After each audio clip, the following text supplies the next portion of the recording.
morning, Kumarji. Good morning, Shashi. Good morning. Namaste. Namaste. Good morning, Namaste Rajesh ji. everyone. Namaste. Namaste Shashi ji. Namaste sir. Namaste, Rajeshri. Good morning, Namaste. Krishna. Priya. Good morning, Priya. Wake up. Morning, Kumarji.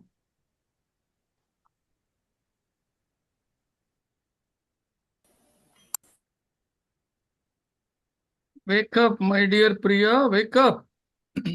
I woke up. You woke up, Yeah. but your eyes don't tell me that you're woken up.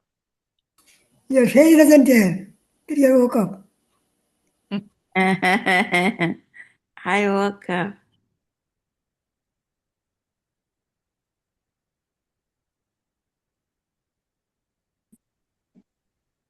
Good morning Priya. Good morning, Rajeshri ji.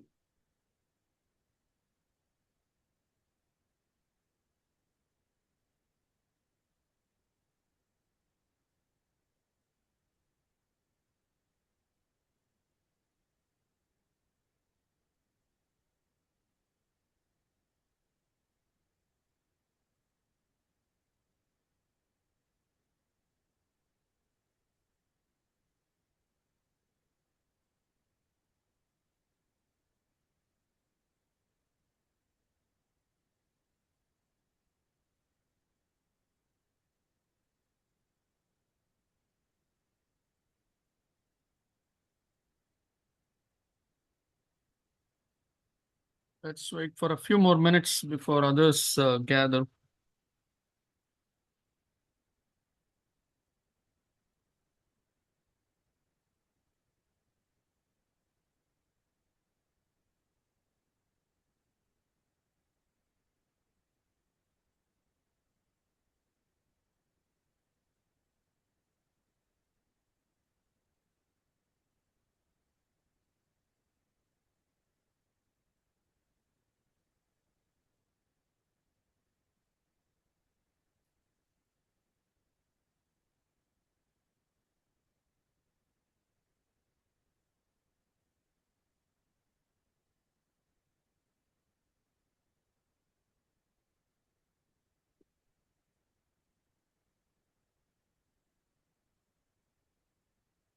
Good morning.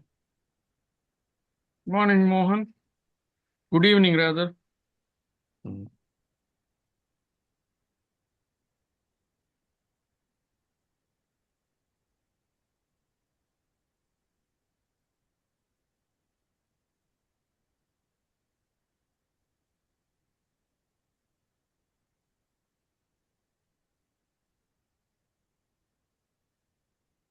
Okay, it's 7 o'clock. And we shall start.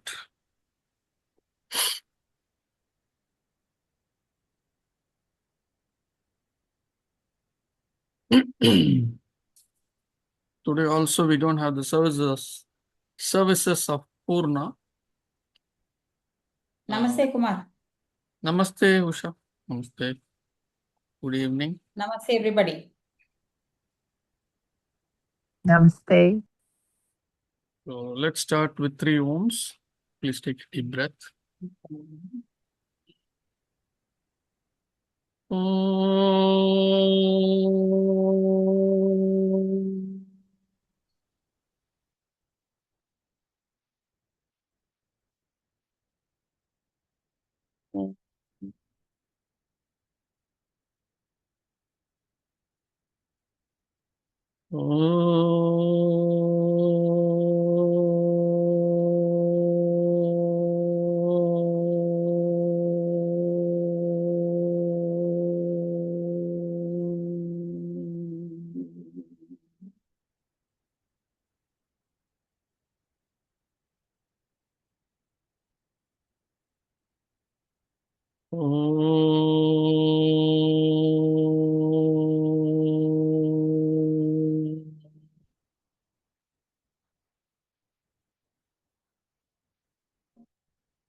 Om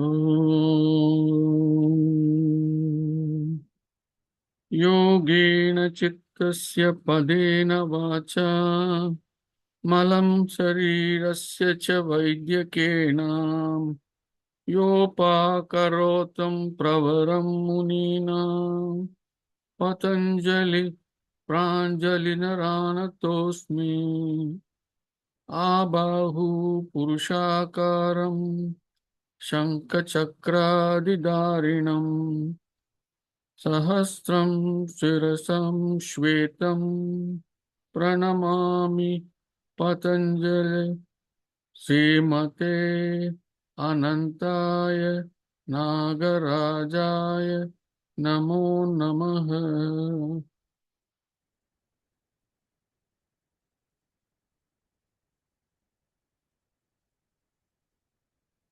Hey everyone. Ah, like magic, from 4 people suddenly I see 12. Very nice.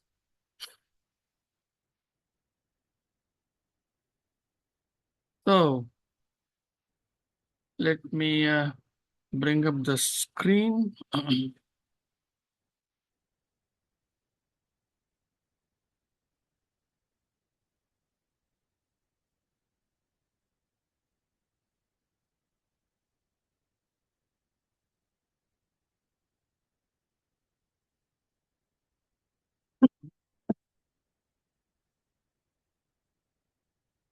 So this is where we started last week, Sutra 349, where we said, where Patanjali Muni said that Tato Manojavitvam Vikarna Bhavaha Pradhana Jayaha Cha. So here he says, in Vikarna Bhavaha, he says the perception of being beyond the instrument. Which is the instrument? Which is the instrument, people? The body. Our body. The Stula Sharira is the instrument. So Vikarna Bhavaha is the perception of being beyond the instrument, meaning implies the ability to function without the sense organs. We already know that because we saw all that, how the chitta can go out of the body and all that. But here, we are able to function. The body is there, the chitta is also there, but the chitta is functioning without caring about the organs in the body. That's what it says. So that's the perception of the faculties beyond the instruments, beyond the instrument, allows one to move at the speed of mind and conquer and control the chief also. So the chief, who is the chief here?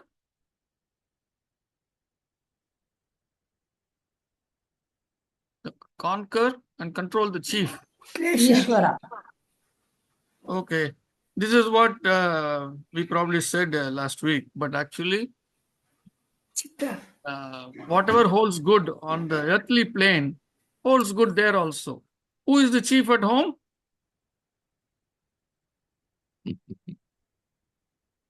Who is the chief at home, Mohan? Chitta. Chitta. No. Usha. Chitta. Very Prakriti. tricky question. You would have gotten into a big trouble now. Yeah. Very good. The lady is the chief. Prakriti. So, what it means really is, because we are having, when we say that conquering everything, we are conquering everything with respect to what we see, Bhutha, what we see and what we do on the earthly plane. So all this creation is done by Prakriti, right? So we are not conquering Ishvara, we are able to be very close to Prakriti. So that's what it means. Clear? Everyone? Clear? Okay. Then we said Sattva Purusha Anya Kyati Matrasya Sarvabhava Adhishtatritvam Sarvajnatritvam Cha. So here we said by knowing particularly that Sattva Purusha is another entity. So we discussed a lot about all this. Brought in the sutras from chapter 1 to say who this Ishvara is. By now we know, but now and then I have to remind you. And one gets control over every orientation, knows everything. That's what we saw. And then in Sutra 51, we saw that Tat Vairagyat Api Dosha Bija Kshaye Kaivalyam. So, because of the detachment towards that Tat Vairagya. So, Tat Vairagya. Tat refers to the previous sutra.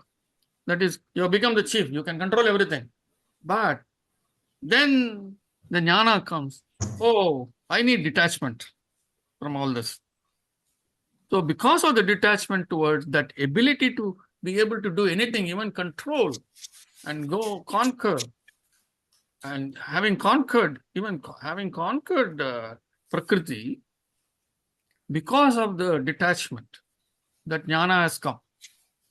Because the detachment towards that, the ability to control everything, that is Prakriti also, having own of Kshaye. Kshaye is that having own of the source of impurities, which is dosha. Dosha is that impurities. Having own of dosha bija is kaivalyam, the seed.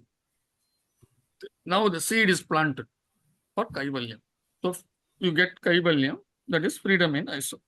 What we saw last week. So now let's move on to Sutra.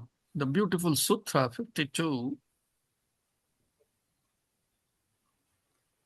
Sthani Upanimantrena Sangha Smayakaranam Punarnishta Punaha Nishta Punaha Anishta Prasangat. So you can say either Punarnishta or Punaha Anishta Prasangat. Sthani Upanimantrena Sangha Smayakaranam Punaha Anishta Prasangat. So let's see what the sutra is. Sthani, place, or place where, or entity in high position. That's what it means. In an entity in very high position. Sthani. Sthanam, we say, right? Sthanam. So Sthani is whoever is in a high position. Upani mantrene, by close or special invitation, Sangha, association, contact with, Smayakaranam. Smayakaranam means what makes one full of wonderment or pride. What makes one full of wonderment or pride? Punaha is again, we know this. Punaha we have seen many times. Anishta, undesirable. Prasangat, associates, brings in contact with. So, in association with special invitation from an entity in high position, the instrument of pride can raise the possibility of establishing another unwanted association by losing the freedom in isolation. Let us read this and maybe we will get some clarity here.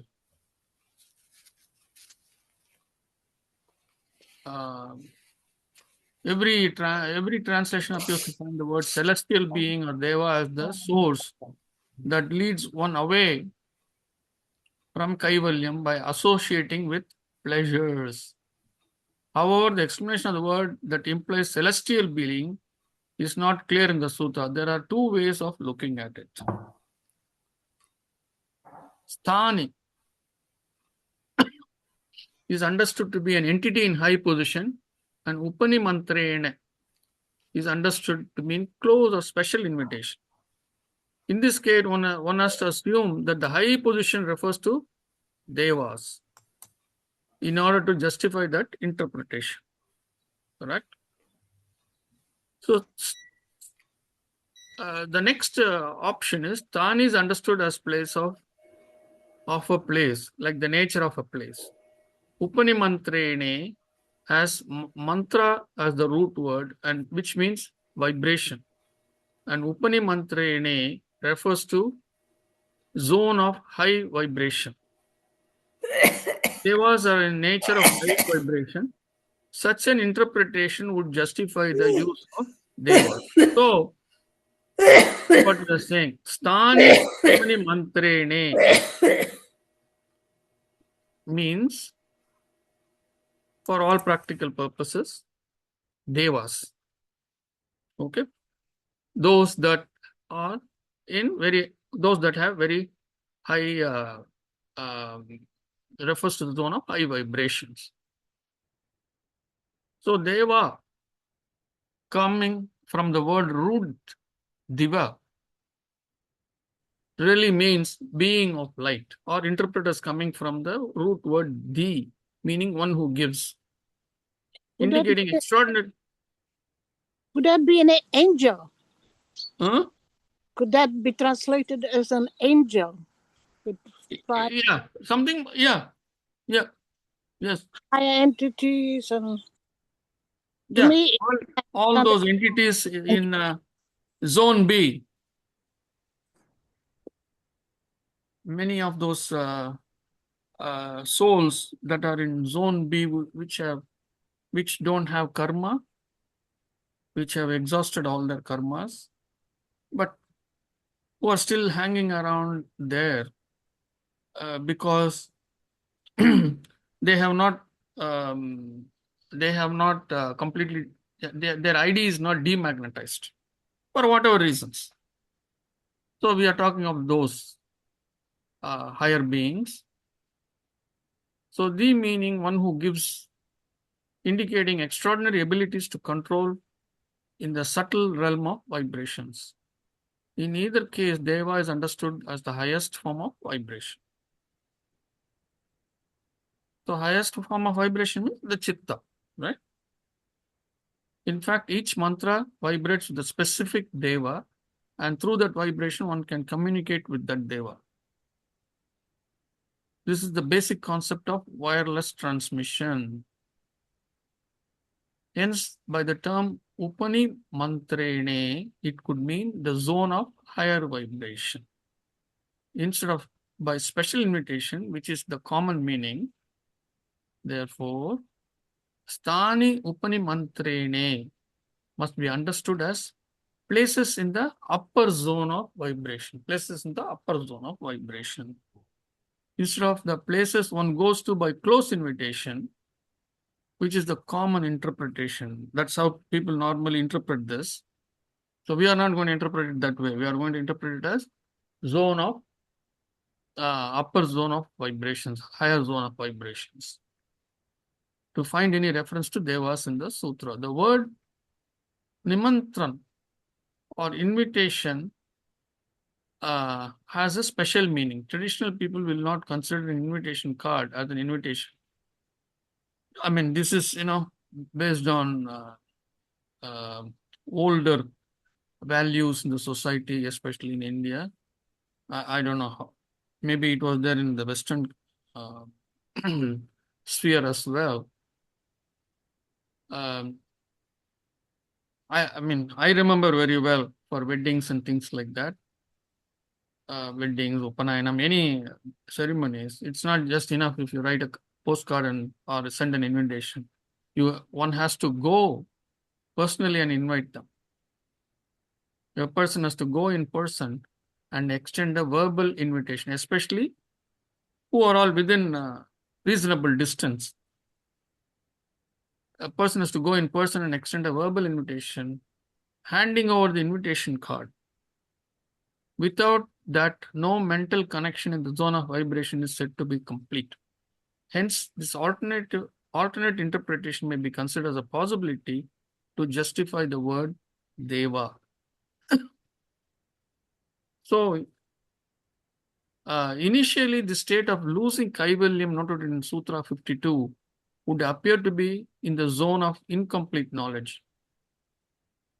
Knowing Prakriti, the Pradhana or chief, does not mean one knows everything.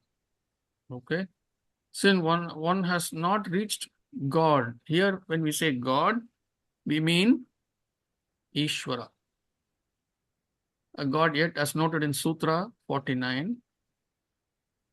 Once God is known, when we say God, the Sutra refers to Sattva Purusha. Once God is known and knowledge is complete in Sutra 50, then Kaivalyam comes in Sutra 51. So then in Sutra 52, it becomes apparent that there is danger of losing Kaivalyam even after reaching that state. Okay? So a huge warning. You may have become very pure. You have come to that state of Kaivalyam, and still you can lose it. This we have seen repeatedly in Indian scriptures, especially with respect to all these Maharishis, Vishwamitra, Durvasa, and all these people. Then in Sutra 52, it becomes apparent that there is danger of losing Kaivalyam even after reaching that state. The word punaha means again or repeating whatever. The word punaha meaning again implies this. This Kaivalyam or freedom in isolation may not be a permanent state as assumed by other schools of Indian philosophy. Right. How does one stay there without ever being distracted? That is, trying to make it permanent. This is addressed in the later sutras. In any case, for this sutra, it is necessary to bring the concept of Deva, since the concept of Kaivalyam discussed in the previous commentary for Sutras 39 to 51 clearly notes the idea of freedom in isolation, the idea that freedom is lost by association with others, and association is a high possibility by accepting invitations from people or places in high positions. So that's what is the explanation given here. Any questions? You can go back to the sutra if you want. Can you repeat the meaning again of whole? Huh? What did he say? Can you repeat the meaning I said? So the full meaning is in association with special invitation from an entity in high position, the instrument of pride can raise the possibility of establishing another unwanted association, meaning by losing the freedom in isolation. That is why it says punar. Punar means again. Although we have come to the state of Kaivalyam, we came to the state of Kaivalyam by the previous sutra. Hold on, let's go back. We can see that. See, tat vairagyat api dosha bija kshaye Kaivalyam. So we got to the state of Kaivalyam. How did we get to the state of Kaivalyam? Because of detachment to even the higher possibilities that we could have in terms of control of everything in this universe that we know. Complete control of Prakriti itself. But here in this sutra we are saying because of detachment towards even that ability that jnana has come, that you are getting attached to this. You don't need it. Because of the detachment towards that, and The detachment came because, how did it come? Because of dosha bija kshaye. That dosha which was there has worn off, and the seed for Kaivalyam is planted. That's how we got Kaivalyam, right? Now we are saying, even though we are in Kaivalyam, it is possible due to association with this devas. Here we are referring to devas. That is, we may get carried away by these special abilities that devas can provide, because we can be in touch with anybody because we are at that high level. We are able to be in touch with this higher vibrations. Because of our purity, we can contact any deva through the mantra. Talking about angels. Yeah, you got that? Okay. So Yeah. that can take Thank us away from the state of Kaivalyam and the instrument of pride. That's what it is. The instrument of pride can raise the possibility of establishing another unwanted association. That is this association with the devas and making us feel that we are something unique and we are something great. And that, that comes, we said this last week, when you know that you have humility. Humility is a quality. When you know that you have it, you have lost it. So Kaivalyam is also like that. You have to be very, very careful. The moment you get carried away, you will lose Kaivalyam. Is this clear? When you say establishing in association with invitation from a higher entity, high position, from an entity in high position, it means an invitation from Deva. We are able to speak to those. We are able to be in communication with those high vibrations. That's what it means. Yes? Who are asked me to repeat the meaning? Yes, it's good. Thank you. Okay. All right. Let's go. Any other question? Okay. Kshanat tat kramayoho samyamat vivekajam jnanam. Kshanat tat kramayoho samyamat vivekajam jnanam. So let's come back to samyamat again. Let's see what he says. Kshana, we know, moment to moment. That is kshana. Krama, we know. Krama means sequence. We saw sutra on that. I don't know how many of you remember in chapter 2, in chapter 3, I think we saw. In the same chapter, we saw Krama Anyatvam Samyamat Anyatve Hetuhu. That is based on the sequence in which we place the questions. The answers will also be in that sequence. The cause, Hetuhu is cause. The cause of the answers being in a sequence is because the way we have posed the question. So, Kshana tat kramayoho, moments and their sequence, samyama, by samyama, viveka. Viveka means discriminative understanding or prajna, discriminative intellect. Jam is born. Jam, jaha, they're all words which indicate something new, something fresh, something that has been created. Born of or taking birth. Jnanam, knowledge or awareness. So, in summary, he says, by samyama on single moments and their sequences over time comes discriminative knowledge. So, by samyama on single moments in the sequence. So, something happened 5 years back and suddenly you remember that. And so you do a samyama on that moment, on what happened, on that particular event. So then everything is given to you. Why it happened, how it happened, all that is revealed to you. When we say past, it can be anywhere in the past, meaning even in the previous birth. Correct? Any questions here? All right. On to the next one.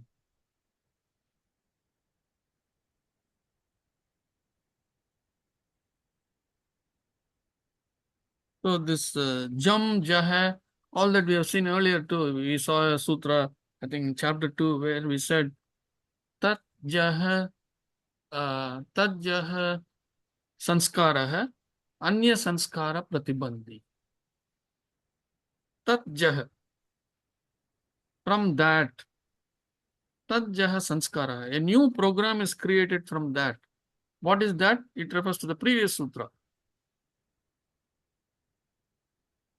So from that is created a new sanskara, and the new sanskara, he says, anya sanskara pratibandhi.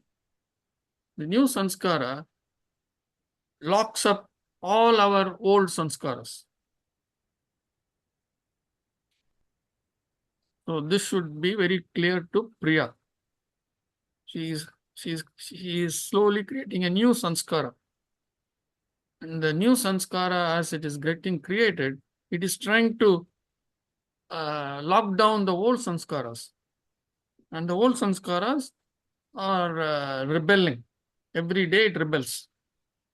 Pradurbhava. Okay. Sutra 54.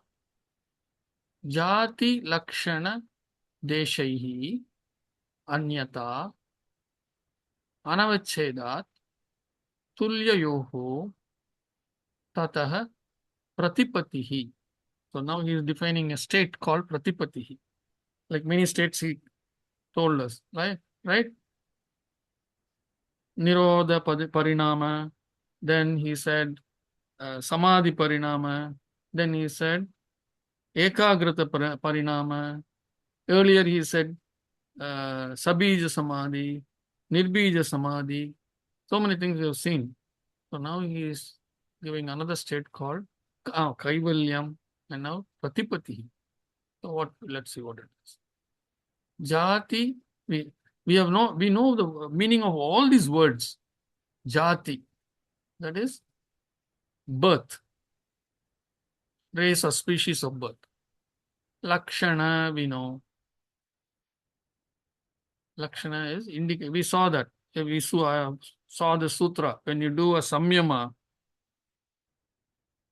we saw this sutra which said dharma lakshana avastha. Right?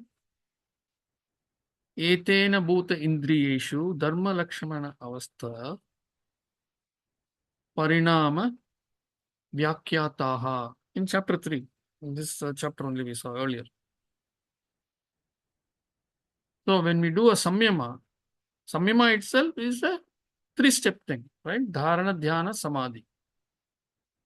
And when we do a samyama, then the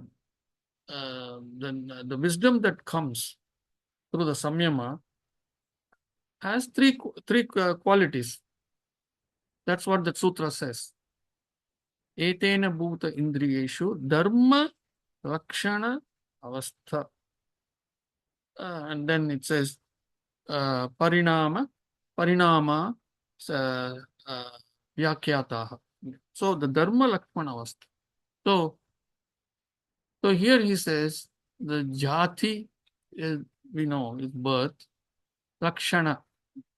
So it's going back to that samyama. Indicators or markings, characteristics. Deshaihi is desha, is the case ending indicating plural number. Okay. Desha is country, place, location. So Deshaihi means places, countries. Anyata, here, sorry, not countries. Deshehi is the plural refers to jati, lakshana, all three. It is a plural of all three. Anyata is difference. We know that too. We have seen sutras on that. Anavachedat, we have seen this many times. Unbroken, not discrete, not distinguishable, unbroken, all that, not separated, not pierced, etc. Tulya yoho, clear, is compared in comparison. Tulya pratyaya, we said that earlier in one of the sutras in chapter 3. Tataha punaha shanta udita tulya pratyaya. That's what we said. Tulya pratyaya chittasya ekagrata parinama. That's how he defined. So there he said tulya.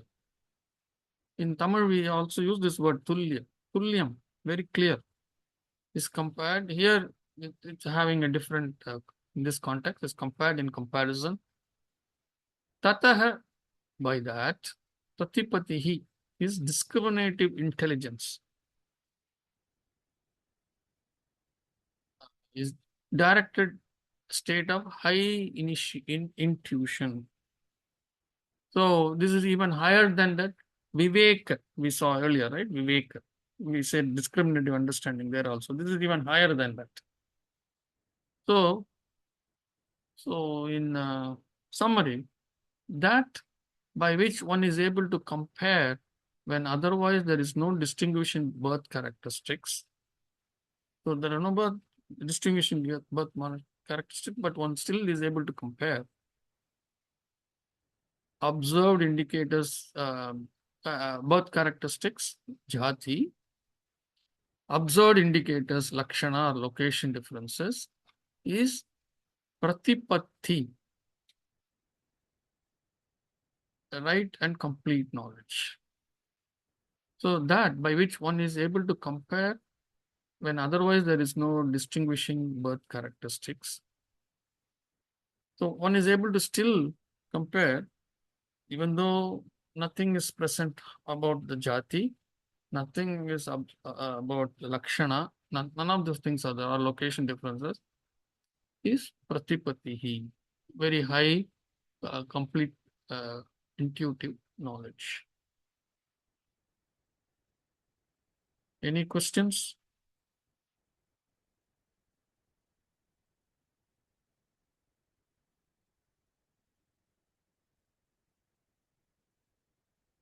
Okay. Let's move on to the next sutra. Tarakam sarva vishayam, sarvata vishayam, akramam cha iti vivekajam jnanam. Tarakam sarva vishayam, sarvata vishayam, sarva vishayam, sarvata vishayam, akramam cha iti vivekajam jnanam. So we'll see what it is. Tarakam. Taraka mantram we say. Taraka mantram. So Tarakam is, that is a deliverer or savior. So that's why we say Taraka mantram. That is, by chanting that mantra, you will be delivered from whatever difficulties you are undergoing. That's why we say Taraka mantram. Taraka means that is a deliverer or savior. Sarva vishayam, all matters. Sarvata, always, at all times. Vishayam, subject matter. Sarva vishayam, all matters. Sarvata vishayam, always, all the time about these matters. Akramam, process without sequence. Kramam, akramam. Kramaha is sequence. Akramaha is not in sequence. Asynchronous, rather. Cha equals and, is and or also, we know that. Iti is this. Viveka, we know that. Discriminative intellect. Jam, born of, we just saw jumping. Jam, jaha, they are all same, taking birth, getting newly created. born of jnanam, this knowledge or awareness. So, in summary, he says, this knowledge is born of discriminating intellect and is a great deliverer with knowledge of all subject matter all the time, irrespective of sequence of matter or time. Irrespective of sequence or matter of time, the knowledge comes, is born of discriminating intellect and is a great deliverer with all subject matter, with any kind of subject matter. So I may ask a question on medicine, I may ask a question on engineering, I may ask a question on math, I may ask a question on physics, I may ask a question on astronomy. They all come. The answers all come. All the time, irrespective of sequence of matter or time. Any question here? So this is all these things happen in the state of pratipatti, very high discriminative state.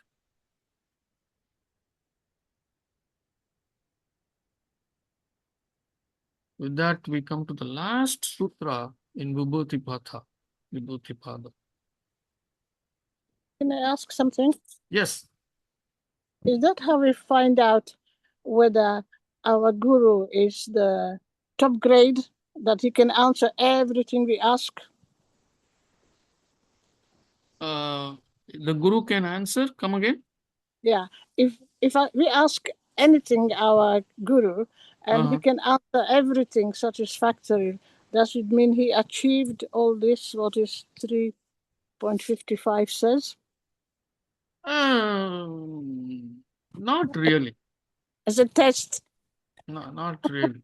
You see, as long as a person is in the how should I say this?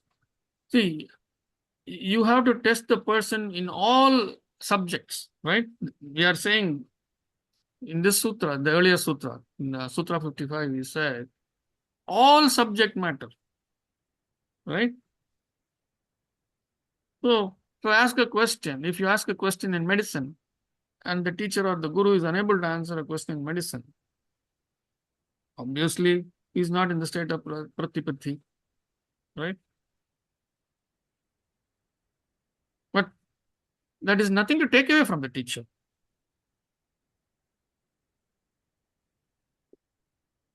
He has not reached the state of pratipatti, that's all. That's all it means.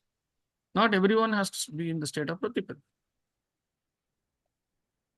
Not everyone has to be in the state of nirbija samadhi. Something like that. Did I answer your question, Tatiana? Yes. I'm just remembering I read a book of a certain lady who went to India in a search of guru, and she met several gurus, and some people will tell her, "Oh, don't take him; he's not good. Oh, this one is also not good," and she felt he is not right for her, and she wasted several years finding a right guru. Even what he was the right guru for her, he was horrible to her. So she spent every day crying until I got fed up and stopped reading the book. Yeah. So I thought it's important to know which guru suits our taste or our correct state now. I searched, I mean, it took me from 94 to 2020, 26 years to find the right guru or teacher. It took me 26 years. Who is that? So we have to, when we say guru, we have to be very careful. So I have to refer you back to chapter 1, where we say, Sa yesha purvesham api guruhu kalena anavacheda. So that sutra says, the only guru, there is only one guru. And that guru is the guru of all gurus, all teachers, all teachers. Esha Purvesham. Purvesham means from the time immemorial. So this guru is the guru of all gurus. Kalena anavachya, unbroken by time. And sa, the first word sa means he or she, whatever. So that he or she is referring to the previous sutra where we defined Ishvara. So that Ishvara is the only guru. When you ask a question to a mortal guru and he answers, and you ask many questions and he answers everything to your satisfaction, understand that the answers to your questions, the guru is only an instrument. The wisdom is coming from above, from zone B. So unfortunately, because in our fallen state, we make the guru a great person. Because we are so attached to the stula sharira, the physical body. So that is why we have to not focus too much on the physical body. We should never focus on the physical body, but the connectivity of that physical body, of that chitta rather. The physical body is not the one which is connected. It is the chitta which gets connected, correct? The chitta which gets connected. The physical body has no higher intelligence. The physical body has intelligence just enough to do physical things. Some bodily functions it can do, that's all. Well, it is the chitta that does everything. Please understand that very clearly. So, in effect, we are saying, if a guru is answering all the questions in all the subjects, whatever, and you are satisfied, then that means his connectivity is with you must see the connectivity that he has with Ishvara and all the answers that are coming from there. You must see it as the answers are coming from there. This is what in Bhagavad Gita Krishna says again and again and again and again, and people don't understand that. In so many slokas he says, and he even says, take refuge in me. It does not mean that physical body Krishna. It is not the physical body Sri Krishna. It is the chitta which is connected to the Ishvara. The same thing Jesus said, right? All these great souls have said that. But because we have no understanding, we normally understand it as the physical body and we get attached to that physical body. That is why there are so much problems in the world. Your God, my God, where is it coming from? That Ishvara is the same Father in heaven. We have said this many times. It is the same Allah. It is the same Yahweh, the Jews worship. Every religion that worships a higher entity, there's only one higher entity. But we are calling it by different names. So be it. So what? For our own convenience, we are calling it. Each region in the world came up with that name. But why should we fight? Does it make any sense? Saying that, oh, only Ishvara, no other, we cannot call it by any other name. Allah is inferior. Father in heaven is inferior. Yahweh is inferior. Only my Ishvara is superior. Even among the Hindus, one part will say Ishvara, the other part will say Perumal. Anything is Perumal. They will not accept Ishvara. The name of Ishvara also is not good. This is because we are attached to the physical entity. Anyways, moving on to the last sutra. You are in good time to finish it today. Sattva Purushayoho Shuddhi Samye Kaivalyam iti. Sattva Purushayoho Shuddhi Samye Kaivalyam iti. So, Sattva Purushayoho of the Sattva Purusha, and we know who that Sattva Purusha is. It is that Ishvara, or Perumal, our Father in heaven, or Allah, or Yahweh, whatever name we want to give. We can give any name, no problem at all. Shuddhi Samye. Shuddhi we know is purity, pure. Samye, equal or comparable in purity. Kaivalyam is Kaivalyam. When the purity equal or comparable to Sattva Purusha is freedom in isolation, Kaivalyam. So, we have come to the state through this Pratipati state. We came to the Pratipati state, and then we are saying that purity is so very high, it is almost equivalent to the purity of Sattva Purusha or Ishvara or God, whatever you want to call it. The purity equal or comparable to Sattva Purusha. This is freedom in isolation. So this is Kaivalyam, complete freedom, because you treat every person as how the Sattva Purusha is treating. He loves everybody, whether it is a murderer or a gangster or a drug dealer. Still, Sattva Purusha does not say, I won't talk to you. Or doesn't cold shoulder anyone. So that kind of purity, where we don't blame anything that is external to us for difficulties in us. I keep saying this.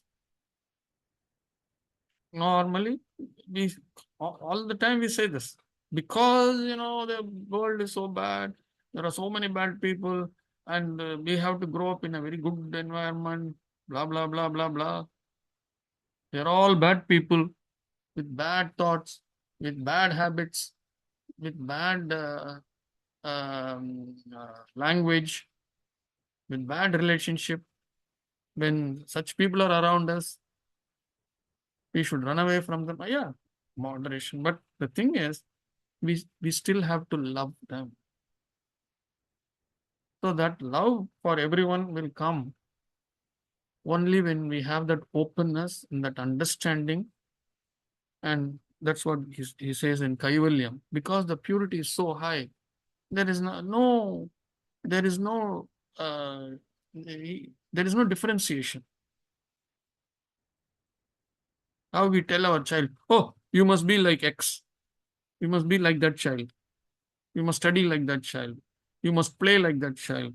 You must recite like that child. You must speak like that child. On the stage, you must present yourself like that child. All the time we compare. Such comparisons are gone. All that is gone. We accept everything as is. We accept the jasmine flower. We accept the rose flower. We never say, oh, rose flower, why are you not as fragrant as the jasmine? We don't say that.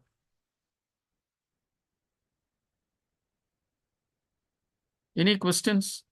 Let me see if there is any discussion. Yeah, I what I find or what I understand, Yeah.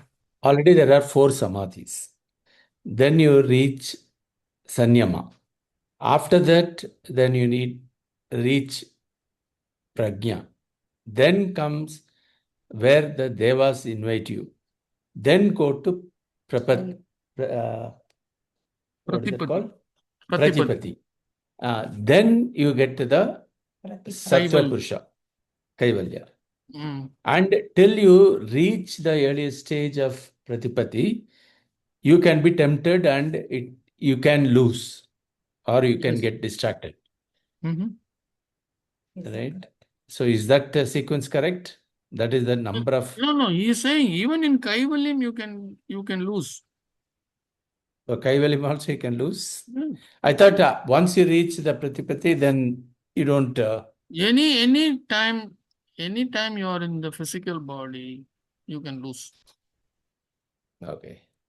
The chances of losing become less and less and less as the purity becomes higher and higher and higher. The chances.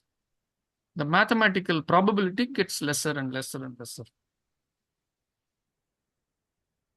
But is that sequence correct? Or you can possibly tell the right sequence of that is once I go beyond the 5 steps of yoga, which is external, then I start looking inwards. Yes. That is where the dhyana, Dharana, dhyana, samadhi. samadhi. Yes. So in samadhi itself, we have sabija samadhi and nirbija samadhi. Correct. So, and these 3 states are put together and referred to as samyama. That is Dharana, dhyana, samadhi. Is also referred to as samyama. So when I say samyama, I have kind of finished dhyana, dharana, and I'm also finished samadhi. So that's Correct. where I am. Right? So when it is called samyama. This dharana, dhyana, samadhi. The term that is used is samyama. When you get to samadhi through this process, dharana, dhyana, samadhi, we call it. So that means samyama. I have finished. I mean, that is also called sabija samadhi, correct? Because it is starts with the seed. Then comes the nirbija. Yes. After that comes nirbija samadhi. Yes. Nirbija samadhi is when you don't need a seed. You are always connected. Okay. Cleaned up. And after that comes is my next stage in my development? See, from sabija samadhi, then there are steps before we get to the nirbija samadhi state. Actually, it is that nirodha parinama, samadhi parinama, ekagrata parinama. These are all states which come before you get to the state of nirbija samadhi. Okay. He did not explain all this in chapter 2, but he explains all this in chapter 3. Okay. See, in chapter, not in chapter 2, in chapter 1, after Sabija Samadhi, he straight away jumps to Nirbija Samadhi. Because that is the sequence, right? Sabija Samadhi. Correct. And he says, without that seed, is Nirbija Samadhi. So that's how the first pada, Samadhi pada ends that way. Tasya api nirode, sarva nirodhat, nirbija samadhi. That's how it ends.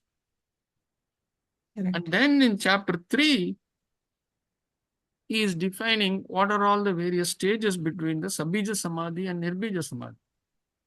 Right. And this Kaivalyam, Pratipatti are all Nirbija Samadhi states. Oh, I see. So Vivekam, no, there is a stage of Vivekam, then there is a stage of Pratipatti. They all come in the progress. No, he said Viveka Jnanam. Viveka Jnanam. Yeah. Is also a state of mind, right? Not a state. It is the amount, the kind of knowledge, the kind of wisdom that comes in. So you become a person of Viveka Jnanam. Very high, very high intelligence. The Chitta. So in that, the Chitta can go to Pratipatti, which is higher form of knowledge. Yes. Not only knowledge, the abilities. What kind of abilities? Why? Because in the state of Pratipatti Kaivalyam, we are seeing that you can Ask any question and it will come to you, right? The answers. In And any area. these, In any area, you may ask questions and the answers will come. so to be able to get to that level of knowledge, I should have gone to the Nirbija Samadhi state.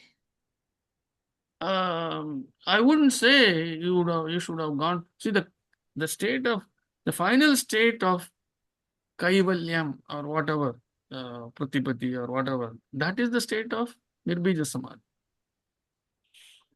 So Kaivalyam is same as Nirbija Samadhi, is it? No, the part of no. Kaivalyam. Next stage. Is it a state beyond Nirbija Samadhi or Nirbija Samadhi is They're referred to they're as all together. Slight variations might be there. That's all. And Pratipatti is a knowledge I get when I'm in the Kaivalyam state. Is that what you say? Correct. Oh, okay. So what we have to understand is the purity that is needed to be in these states, Pratipati state or Kaivalyam or Nirbija Samadhi, it is that purity. Even then, one can slip off. That's what we are seeing. Okay. Because we are saying this purity, that's what I said, the mathematical probability becomes very low as you, and we see this, Don't we see this in front of us? Yes. People of virtue, they don't slip down that easily, correct? When there is a temptation, when somebody is giving 5,000 rupees just like that, they say, oh, come to the end of the street, we'll give you 5,000. People of high virtue will not even go there. It's okay. People who have the need, let them go and get it. I don't have the need.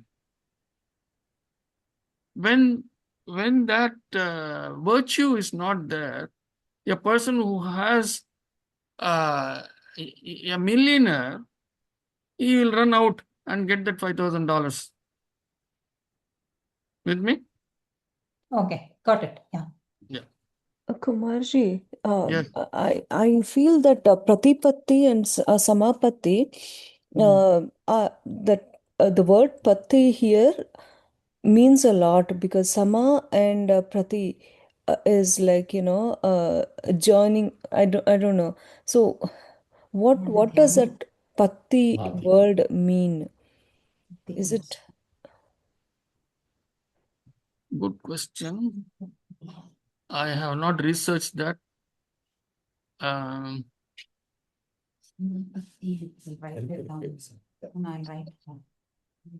Patti generally means one who is kind of attached, like a bhakta who is attached to the divine, to any part of any kind of evolved soul. Patti is similar to that, but I'll have to see. I'll have to look and see. Pratipatti. Okay, Samapatti. Kumarji. See, in Samapatti means a total absorption, completely absorbed in that. In what you do, what you're thinking, those kinds of things. Now, in many places we have seen Samapatti here, we'll say. Pratipatti is right and complete knowledge. Okay. I had another question actually. Remember when we were talking about DMV people, you said that husband and wife can get to a stage where they are compatible with each other by some breathing techniques, and that will be covered in Vibhuti Pada, you said. Remember one day, Kumarji, and you asked me to wait. I waited. I did not get the answer. What people? Like, husband and wife, like, if they have difference with some breathing technique or something, they will be able to get past their differences, between anybody for that matter. There is some breathing technique you had mentioned, and that will be covered in Vibhuti Pada, you said a few days back. I don't know if anybody remembers that. I myself don't remember that. You. I think it is I think if I give you context, maybe you'll remember. I'll look up the message trail. Yeah, I don't recall what I said. I patiently waited, but I did not get the answer. See, we did not go, we did not see Pratyahara, I'm sorry, Pranayama. We covered some sutras on Pranayama. And the way we started with Pranayama was, we said, having a good posture. That's how we started. We said Tasmin Sati. That's how we started Pranayama. Tasmin Sati, Shwasa Prashwasayoho, Gati Vichedaha, Pranayamaha, we said. That's how we started. Tasmin Sati means the end of the previous. The previous thing was a sutra on asana. So having come to a state where we are very comfortable, because we defined all this in asana, stira sukham asanam, all that. How ananta payatana shaitalya, ananta samapatibhyam. That is, in any posture, you must be fully absorbed in that. Samapatibhyam, we said. All that. And then we say tasmin sati. Having come to the end of asana, now we are ready. Shwasa prashwasayoho gati vichedaha pranayama, we said. So, based on between the shwasa and prashwasa, gati vicheda, the time, the difference between the two, the pause and all that is called pranayama, we define. And while going into pranayama, there were not too many sutras. We had 2 or 3 sutras. That's all we did. I remember this pause and this thing, and you also mentioned that if every couple spend some time on this breathing, this thing, there will be you can get past the differences or misunderstanding, and then get to a stage where you both converse at the same level. And it is also covered in Vibhuti Pada, is what you said actually. I was very curious to learn, like, how can one develop understanding from breathing, or I might be wrong in my understanding, but I'll pull up the message trail and context so that you will have a more reference to. Yeah. I don't know what Ishvara spoke through my mouth.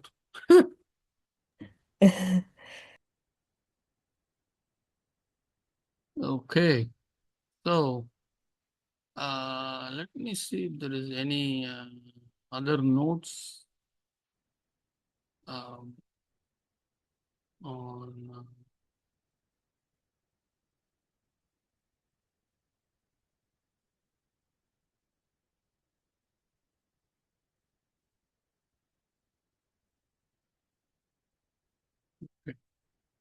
We didn't read this, I think. 53 to 53. Higher knowledge from Pratipatti makes one as pure as God and enables liberation. Let's read this. Being in a state of samadhi, one can get whatever one wants. If ever the thought should arise that one has this capability, and a sense of pride should overcome one, then that opens the possibility for further interaction and loss of freedom in isolation. We saw all that. This is the essence of Sutra 3.52. We saw that. It also opens the question of whether Kaivalyam is permanent or how to continue to stay there and make it permanent. Okay. This is Mohan's question or Usha's question. Sutras 53 to 56 state one should develop the purity and intellect of God in order to continue staying in that state. Purity relates to non-reactiveness in any association which comes from Chitta Shuddhi. So, what makes us reactive?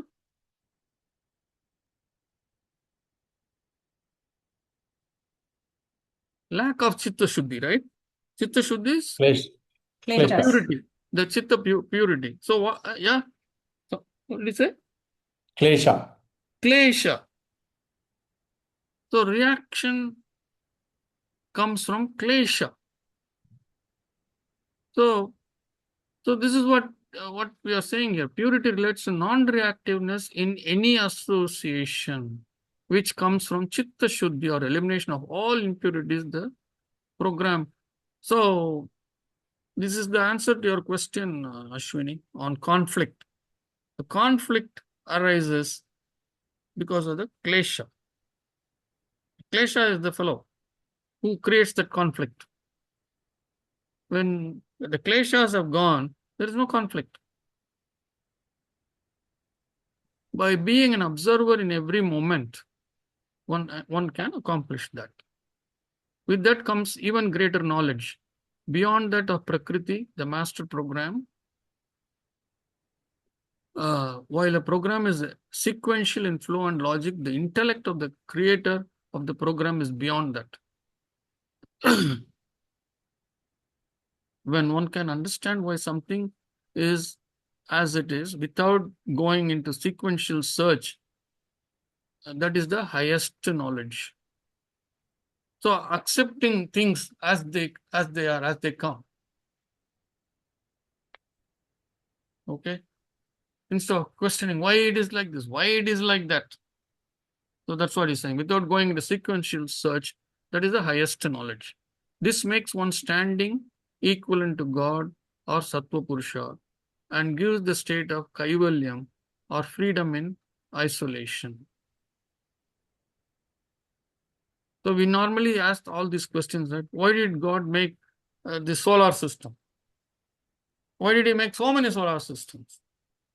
Why did he make this? Why did he make, why did he give Klesha? This is the question I face from most of you, especially from Rajasri.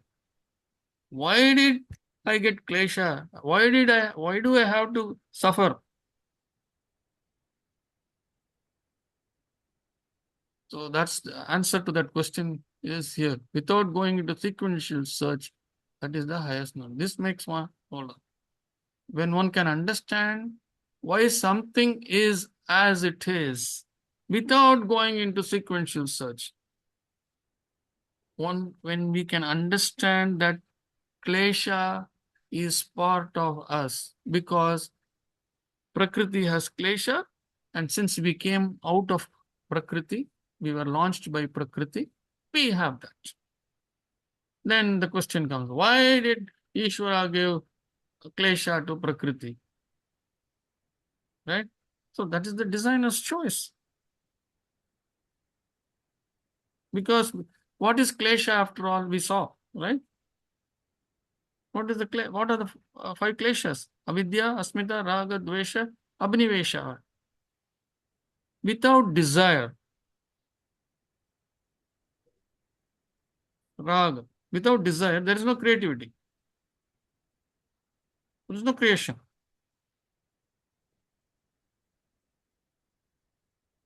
That does not mean if you are filled with desires, you are a very highly creative person. No. It has to be meaningful. It has to be with respect to the context, and it has to be for the sake of the cosmos, not for the self. Our desires are all for the self. When I say self, me, my children, my grandchildren, my wife, that very close thing. That raga is what we are calling as raga. That is what causes problems for us. Okay. This makes one standing equivalent to God or Sattva Purusha and gives the state of Kaivalyam or freedom in isolation. Two items merit special mention, Pratipati and this renewed Kaivalyam. Pratipati by its root meaning implies attainment of the directed focus. It is implied to be the highest level of knowledge beyond the master program Prakriti. Pratipati by its root meaning implies attainment of the directed focus. It is implied to be the highest level of knowledge beyond the master program Prakriti. So, the knowledge and the wisdom is beyond that of Prakriti. We have gone beyond the Divine Mother in terms of this knowledge, wisdom. In certain philosophical traditions, namely Visishtha Advaita, they consider it as a position closest to God. This is validated by Sutra 56, which makes one purity and understanding equal to God in this state. Okay. This second state of Kaivalyam appears more like a permanent state, having become equal to God. Okay. This should answer Usha's question. After gaining intellect equal to God, that was not there in the previous state of Kaivalyam. In 2353 or where we saw that Kaivalyam. Now, in the new Kaivalyam, so obviously he is talking about two levels in Kaivalyam itself, right? Here there is no mention of possible loss of the state. And the cause of previous loss of the state stands corrected. True and complete knowledge instead of previously assumed complete knowledge. By these sutras, Patanjali clarifies that in a lower level of understanding, one can appear to have Kaivalya, which may be unstable and not permanent. But in the higher state, it can be stable and permanent.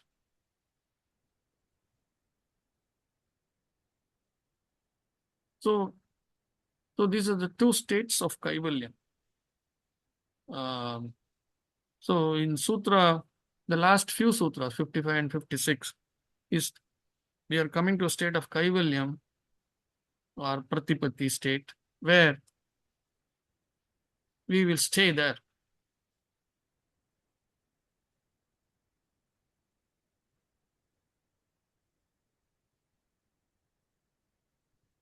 Think. Okay. What is this inner understanding of discriminative understanding of Pratipatti? This has to be understood in terms of samprajna. Okay. Vitarka vichara ananda asmita. You remember that? I don't get the Chapter 1. Yeah. Vitarka vichara ananda asmita anugamat samprajnatah. From that comes samprajnatah. So samprajna. Prajna, samprajna. Prajna is that very high intelligence, wisdom. Samprajna. Sam means sam. Here means samyak. Perfect. That's what it means. Perfect prajna. And prajna of the cosmic flow in samadhi. In Sutra 148. Ritambara tatra prajna, we said in Sutra 48 in chapter 1. That which flows from the cosmos. Ritambara tatra prajna. So my prajna, my wisdom has flown from the cosmos. Ritambara tatra prajna. The idea of surrender to God leading to samadhi. Sutra 45. I think Ishvara Pranidhanat. I think it says Samadhi Siddhihi, not Samadhi Siddhihi. Yeah, Samadhi Siddhihi, Ishvara Pranidhanat. Samadhi Siddhihi, Ishvara Pranidhanat. I'm not sure if Sutra 45 is that or not. In chapter 2. Chapter 2. 145. Maybe not. I think what I probably said is maybe 245. Anyway, we can check on that in the second chapter. And what follows in this chapter? The Samyama process that is self-revealing of all we wish to know. This inner understanding is the cosmic intellect, the intellect of the higher being or God. And that can come only by connecting with it. This is the connectivity from the activation of our wireless modem that we talk about. Without the connectivity, there can be no samadhi. We know that. We'll talk this. Hmm?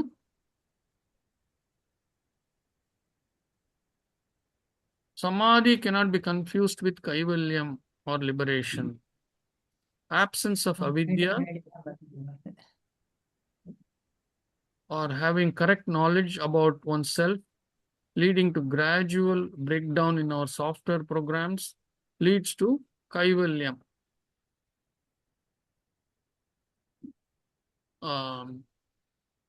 Elimination of all patterns leads to kaivalyam. Kaivalyam can come without samadhi too, and kaivalyam may not come with samadhi as well. If one drifts away in the pride of special supernatural abilities instead of using them only for a complete understanding. So, this is very important to know. Kaivalyam can come without samadhi too. You may not enter into a state of samadhi itself, but kaivalyam may come. Many times people ask me, I don't feel vibrations. I'm not able to see the chakras. I'm not able to see this. I'm not able to answer to that. When one can get kaivalyam, even without getting to the state of samadhi, that is, you don't do dharana, dhyana and all that, you get to kaivalyam.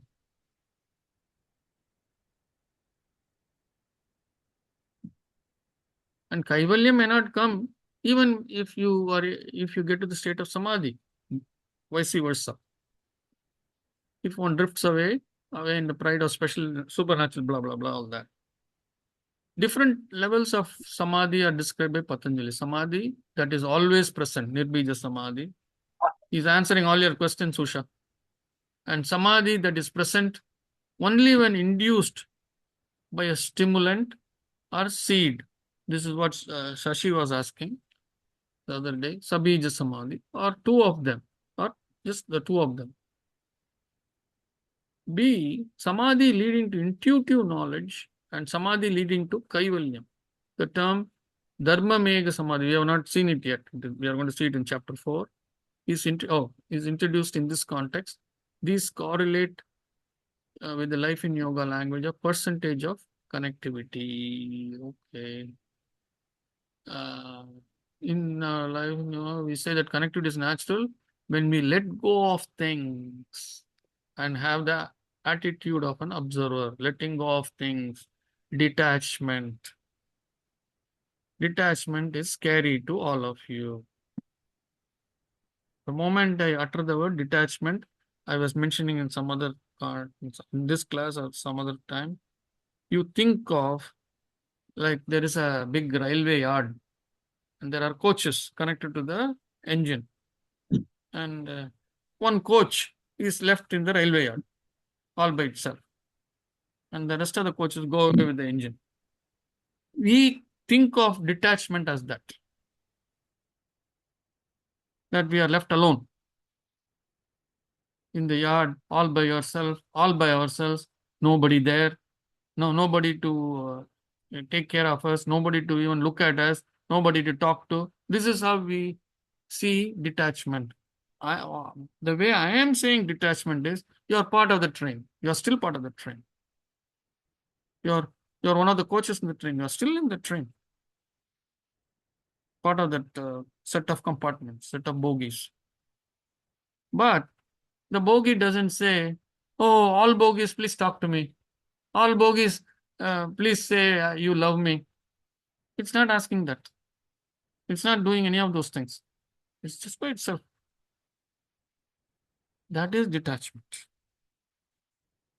Meaning, to a person like me, I'm still in the family. But none of these stupid things I have. Oh, do you love me?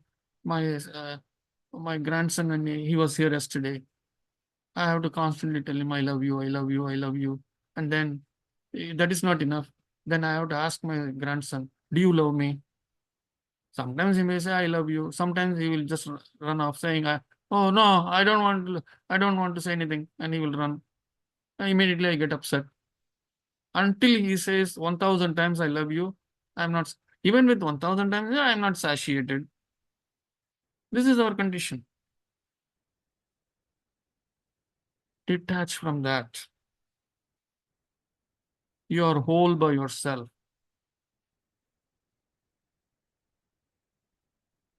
Loneliness is different from aloneness. You can be with 100 people, 100 people could be with you, and still you can feel lonely because of all these kleshas and karmas. They can make you feel lonely. It will tell you, oh, they are not, see, they are all talking, but nobody is caring about me. They are not asking, what did you do yesterday? They are not asking me, did you have a cup of coffee in the morning? All these things, the kleshas will, with all that, the kleshas will make you feel lonely. Aloneness is there is nobody around you. Physically, there is nobody around you. You are on top of a hill or you are in a beach all by yourself. You drove to a beach by yourself. You are sitting on the beach, but you don't feel lonely at all. That is aloneness. Completely two different things.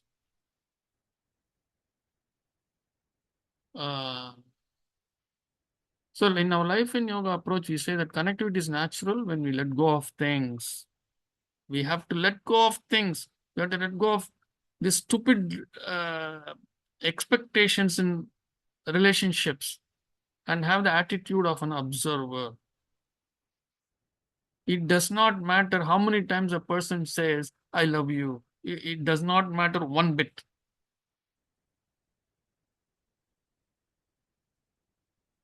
A person may not say, I love you at all, but still may have tremendous amount of love. That's what matters. However, until a threshold of about 50% connectivity is reached, as we call it in our strange terminology, intuitive abilities may not be perceived. Any level of connectivity above this threshold point would appear to be called samadhi in Patanjali's terminology. So he's giving you some empirical formula, how we say connectivity and no connectivity and all. I'm sorry to interrupt. So you said a person need not say I love you, Yes, and yes. so if they don't express that they like you or they love you, then how will you know? Um, is that kind of creates uh, a doubt of how they are in the relationship, right? It's not necessarily they should Let say me, this yeah, word. let me Okay. interject here. Just because they say in words I love you does not mean they love you. That is a very low level understanding. In India, we never say I love you or anything. Thank you. In In India? my, in my state, there is no word I love you, I love you, I love you. We never say it. It shows in action. Yeah, I mean, you're talking about those days. Now everybody says I love you in India. Most of the people. So it has become a standard now. Yes. Such stupidity. This is the stupidity that I'm talking about. But without saying, it shows in action. Yeah. So we have picked up all this from the Western America. nation, from the Western country, because we watch so much of all the stupid TV channels. And then this happened. So this saying I love you, never saying by words when the thinking is different. How do you know the person is deeply really feel? When a person is deeply has deep love, you will know it. There will be vibrations from the person. And for you to feel those vibrations, obviously you have to evolve. Otherwise, you're not going to feel those vibrations. See, I read somewhere when two people are in love, two people are in love, really love, and they are in long distance, okay, on the phone. they will be speaking in a very low voice. Very low, but very in a loving voice.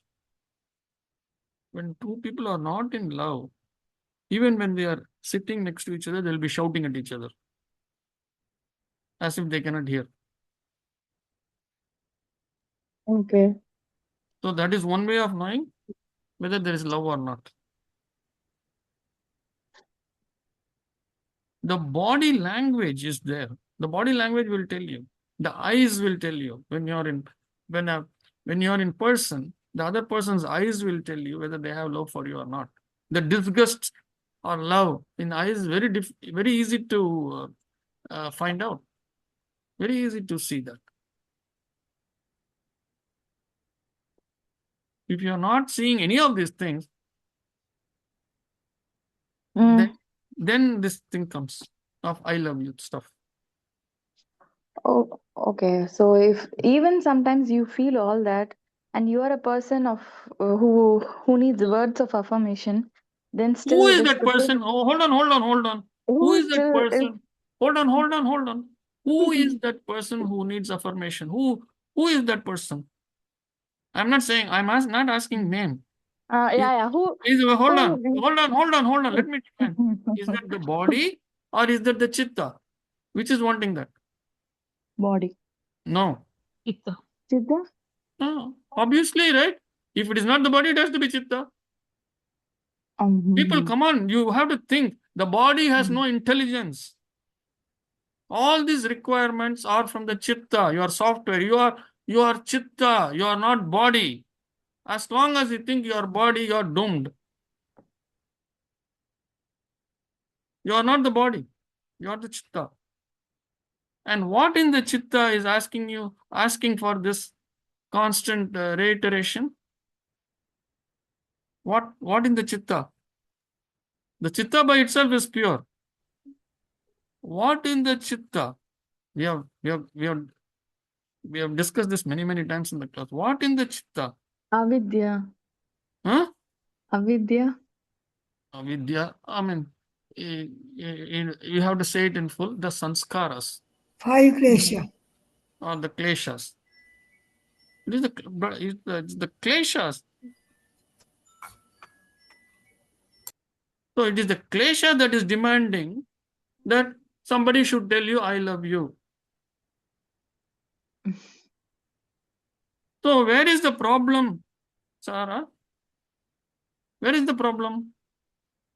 Is the In the problem chitta. outside or inside? Inside. Inside. Inside of who? Klesha. No. Inside of who? Me. Huh? Inside of Me. you. Me. You, the bloody chitta.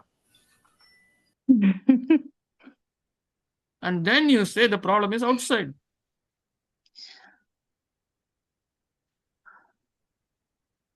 It is the chitta. Actually it is the sanskara which is demanding that. It is the klesha which is demanding that. Is it clear now? Okay, again, I may ask another question. Maybe that is also stupid.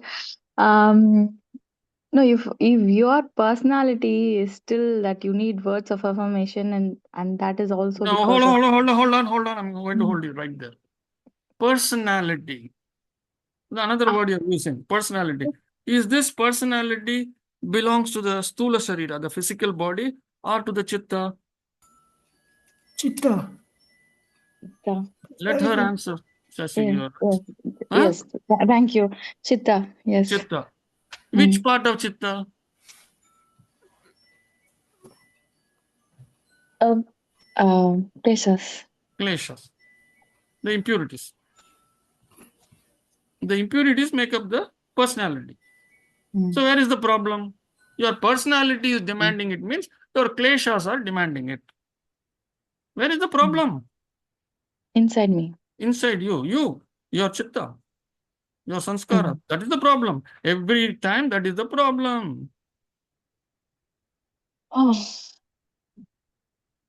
okay.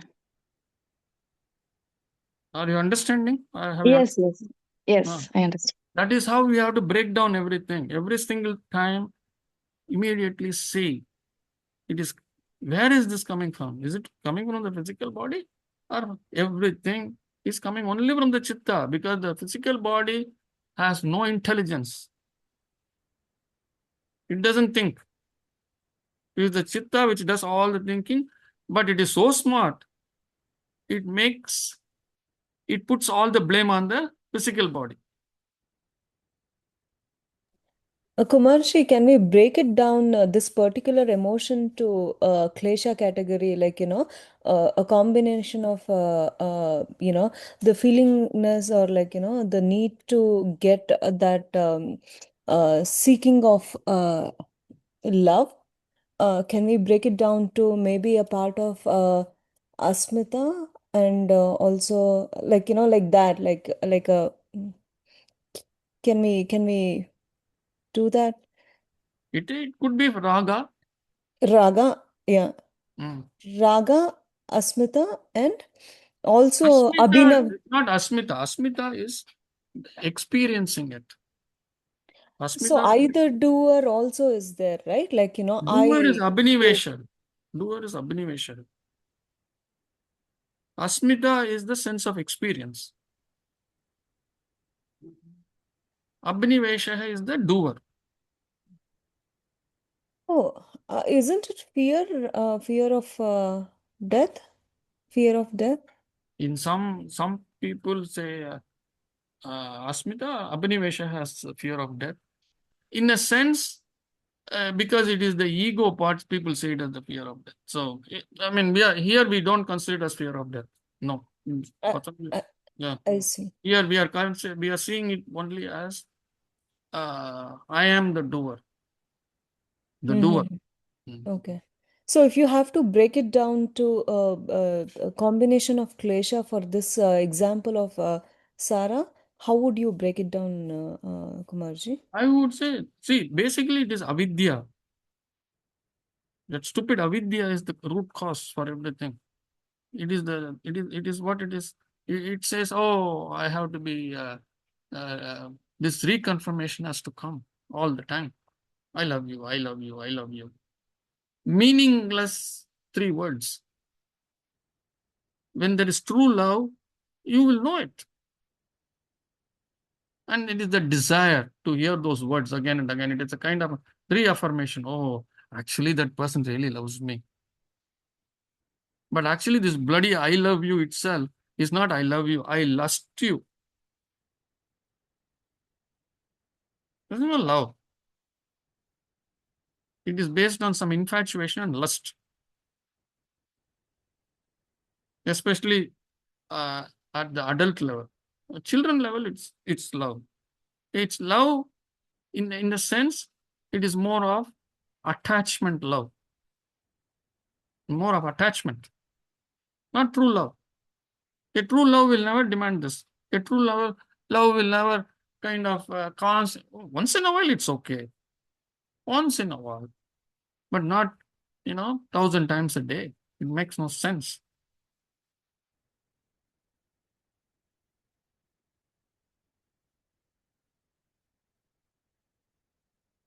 Looks like I shut off a lot of people with my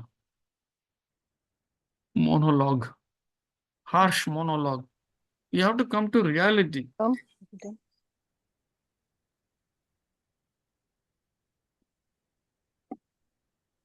So, yes. When I visited my friend in America, when she was going out shopping, she was shouting to her children, "I love you." Look, what? Why? But please don't tell others not to say I love you. They have to learn it on their own. Unless they come to you for an advice and say, is it okay to say I love you? Then you can give them, you can give your jnana. Not the way I said, but in a nice, smooth way.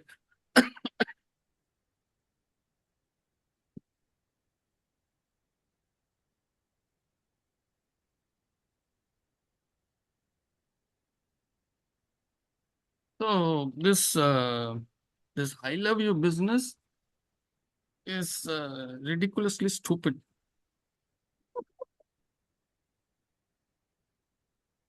Nobody will agree with me, but I have to keep saying what I have to say, right?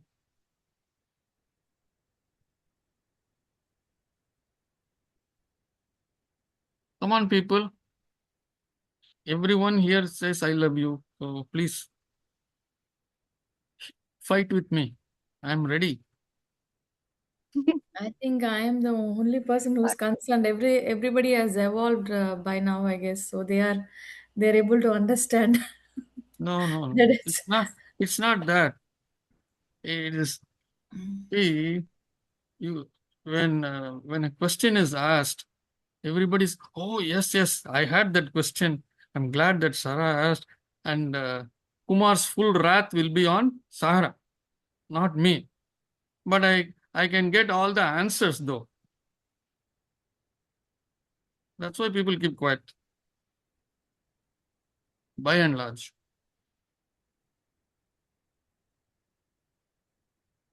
Now you are the enlightened one, Saranya. You are the enlightened one because you have heard it from the horse's mouth.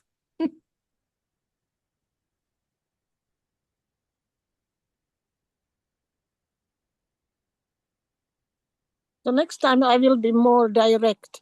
Instead of hiding behind I love you, I will Yes. say I desire you, darling.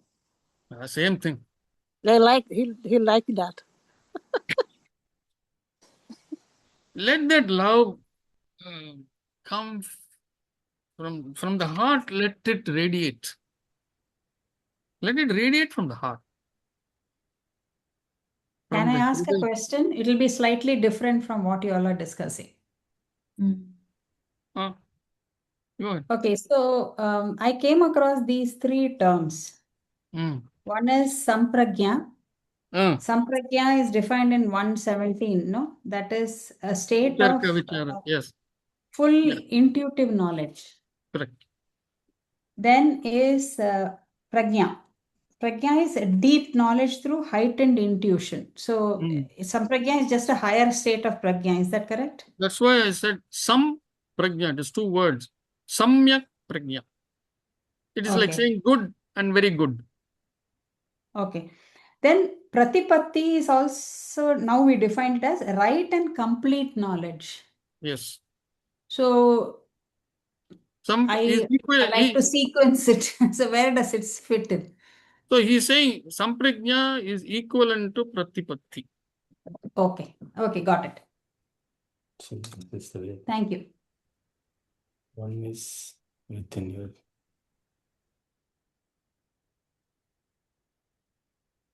See, I'm coming back to this I love you business. Sometimes when Usha talks, I feel like, so we were all talking this topic and she was asking some other question, right? I feel like when I hear her sound, she doesn't need all these affirmations. She is so sure about whatever she wants. But Yeah, she better. it's just a comment. It's just an assumption. I don't know. I don't know anything about her because she is not interested in this conversation. Yeah. I have been there, done that. At 70, I'm 73. At 73, if I need all these affirmations, I'm really Something is stupid. wrong, correct? You're right.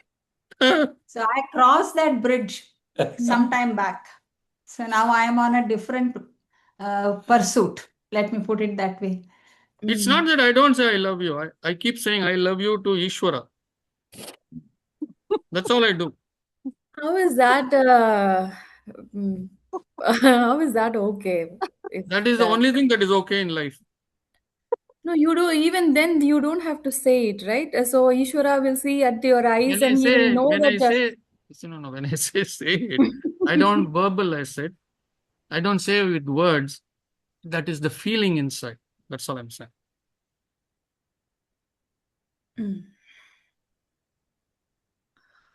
When will I be with you, Ishwara? I love you so much. When will I be with you? Use me. I can do a lot more. Please use me. Those kinds of things. See, we saw not as maybe as part of some sutra. I've said this. Many Tamil poets and saints have said this, that attach yourself to the divine. We are saying attachment is bad, correct? Yes or no, Taranya? Yes. Yes. Yes. But the attachment to the divine is fine, no problem. Okay. So it's similar to that. This I love you to mortals is stupidity.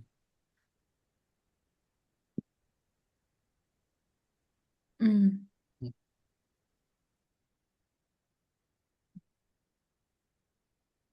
If a child is born, let us say a child is born uh, in my family, and I have the ability to raise the child, I can bring up the child, I can raise the child without ever uttering the word without ever uttering the sentence I love you. But I can raise the child understanding that phrase by that radiation of love. Because we are not able to do that, we have come to the It may still cheaper. sound, the words also has a positive energy, right? There is a negative word which has some vibration, a positive word which has some vibrations. So when This you is say coming from the klesha. This is coming from the klesha. This is coming from the klesha. The need that somebody has to tell me I love you. It comes from the klesha. When I am whole by myself, when I understand that I am whole by myself, I don't need any external confirmation. So even if you're attached with the divine, and even if you're detached with your family, you're still in a family, right? Yeah. So when you're in an ambience of family, it's better to have a transparent communication with your family, that you know that they love you. Sometimes it is very difficult. No. My wife doesn't have to tell me I love you. My children don't have to tell me I love you. Not necessary at Always, all. Not necessary at all. always, everything cannot be communicated only with actions and. Uh, Not necessary at all. That's all I'm saying. Not necessary. My children need not even be with me. They can be 5,000 miles away from me. The very fact when they speak on the phone, that those words, not I love you, the way they communicate with me, even if they don't pick up the phone and speak to me, doesn't matter. They will think of me. That's enough. That's enough. If you are evolved, you will pick up those vibrations. Correct. You have to get the vibe. That's what it is. Kumar, I have another question, Yes. slightly different. If in this birth I gone up to Samyama, let's say, I not reached further. In my next Up to birth, will samadhi. that You have gone up to samadhi. That is. Samadhi. Samyama Samadhi, not Nirpicha, right? Okay. In my next birth, will that be part of my samskara or Yes. chitta that Yes. is maintained? Yes. Then I had to build only over that. Is Yes. that? Yes. Okay. Yes. No, but your birth can decide on karma. See, this is the only thing that we can take along with the samskaras, the vidya part also, we can take along with us. The soul takes it along with it. And that is why, see, in the case of, say, Ramana Maharishi, immediate, at the age of 16, when everybody will be going after girls, he went after the divine. Not that going after girls is bad, I'm not saying that. It's based on our samskara. If everybody stops going after girls and go after the divine, it's a problem, right? So the world cannot function that way. The bird cannot function that way. It's it's not the model. There'll be one or two like that who have done enough in the previous birth, and they have carried that into the next birth. And even for Brahmana Maharishi, it occurred at the age of 16. It did not happen at the age of 3 or 4 or 10. It happened at the age of 16. For Trinjana Sambandar, it happened much earlier. Maybe he was still a toddler when it happened. So, Yeah, less than so 3. he was probably even more purified in his earlier birth, evolved in his earlier birth. So it happened quite early. So that's why we say Satimule Tat Vipako Jati Ayu Bogaha. That Boga is that experience. Again, this Samadhi, connectivity, all that is an experience, right? So when that experience will come is based on the Satimule Tad Vipako. When Tad Vipako, when the karma fruitions, it is going to decide when this experience is going to come. The beauty of this is at the age of 16 and the age of 3, Trinjana Sambandha, at the age of 3, he has no choice because he's still connected with the divine. So it's very easy not to get distracted. At the age of 16, you can get distracted. When this fear came, there were two choices for Ramana Maharishi.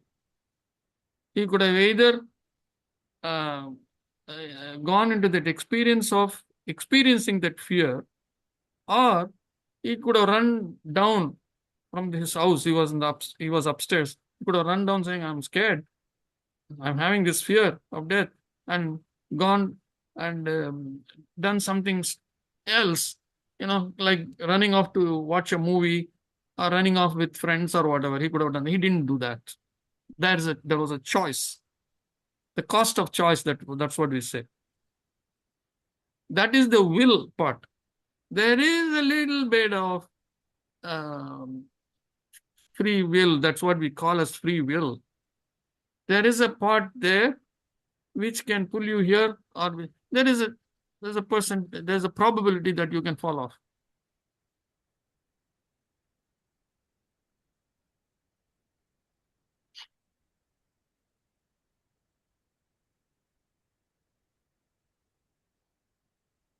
Saranya, did I answer all your questions? Oh, she's gone. Yes. Yes. Oh, okay. I'm here. No, did I answer all your questions? No, just this question, but you have answered it. I'm still processing it. Yeah. Yeah, that's fine. I can only answer. I cannot make you accept. That is for your klesha to do that, acceptance.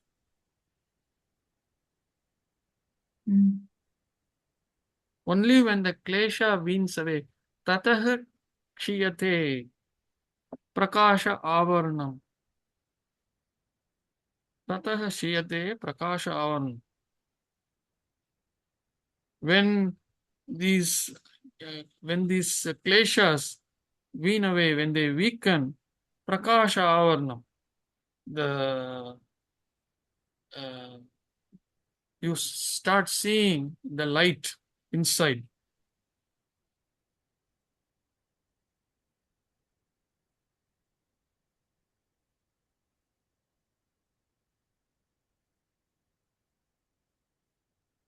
Avarnam is covering. So this covering has to go. Only then you will see the prakasha inside, the light that you will see inside. Only when you see that light inside, when I say light, don't think it is some deepam that has to burn inside. We are talking in terms of, when we say light, we are saying light of wisdom. Okay. Only when that wisdom comes in, only then life will evolve. Things will make sense.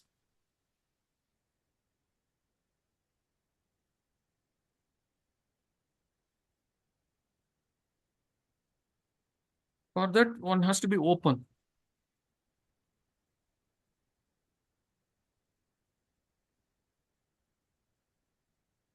We had a sutra. We said Sattva Purusha Yoho Atyanta Asankirna Yoho Pratyaya Abhishesho Bhogaha Parartatvat Swartha Samyamat Purusha Jnanam. He said that. Atyanta Asankirna Yoho, meaning we have to be completely open. Sankirna means narrow. Asankirna means open. Open. We have to be open. Open meaning we should not keep on sticking to these old things that somebody told us. That if somebody loves me, they have to tell me I love you 10 times a day. That is a stupid understanding. We have to let go of that. That if I go to the temple 10 times a day, I will get punya. That is a stupid thing. Those things you have to let go. And whenever there is some celebration somewhere, I have to run to that. Those kinds of things you have to let go. Asankirna yoga. Why? Because that Purusha is so open. He is so open. He is embracing everyone. He embraces people who say I love you. He also embraces people who don't say I love you. And he loves everyone.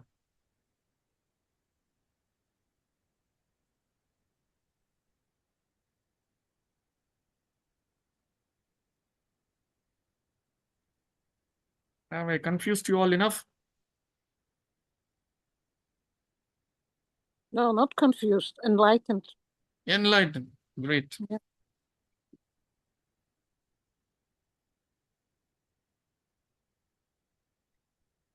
So only when we see ourselves as chitta, that is the first step to, it is the first big step in evolution, spiritual evolution. First big step to see ourselves as the chitta. Chitta with the samskara. Two pieces of, that's two big pieces of the software. The chitta is the pure part, and all the sanskaras, that's the impure stuff, which is making us what we are. The personality comes from there. That desires come from there. The various stupidities come from there. Imperfect perceptions of life come from there. So the body has nothing to do with that. The physical body has nothing to do with that. But the chitta is so smart, the software is so smart, it makes the body think that it is the one which is doing everything. Poor body. Body has no control, excepting the physical, little bit physical control. That is all, the body's intelligence. The more you understand this, the better you will become.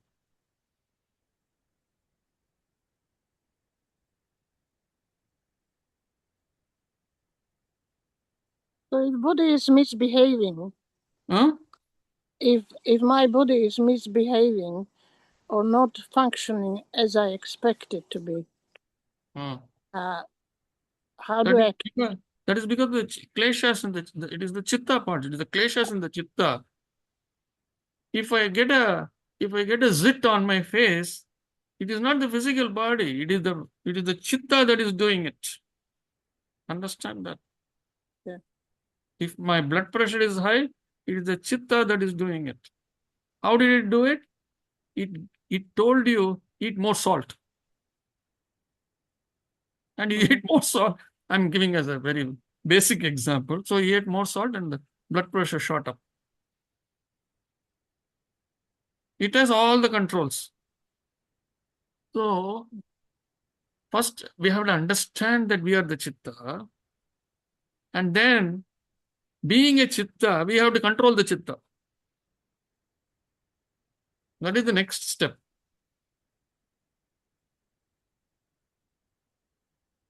Am I making sense?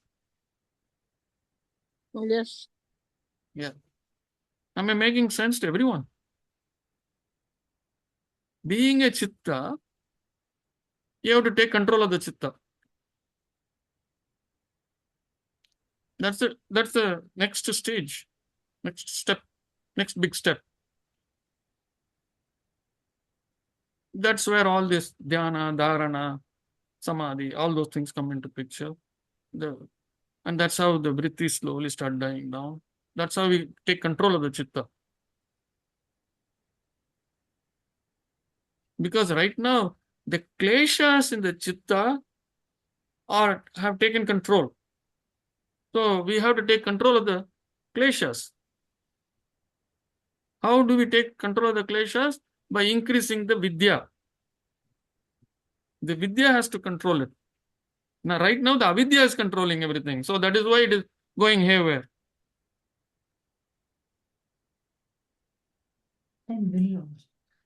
Avidya is part of the kleshas, right? So the avidya is controlling everything. That is why everything is going haywire.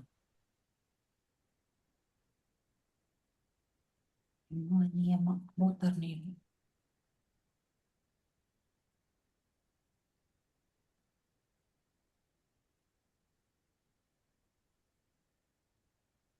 To increase avidya is to increase understanding of life, of how things work.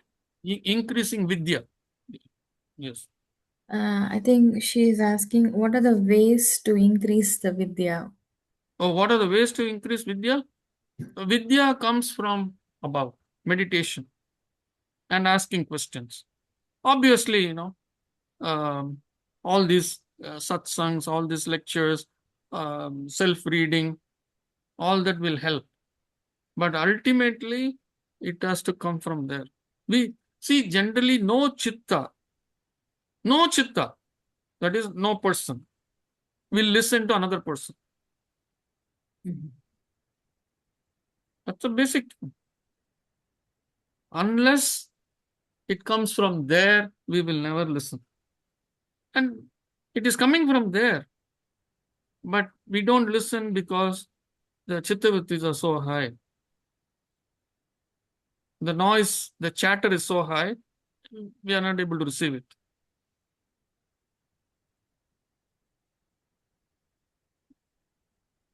So one way, Kumar, you don't get any special viveka.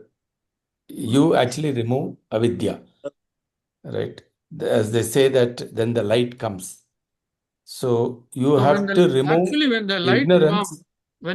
comes, the avidya is little by little is Correct. removed.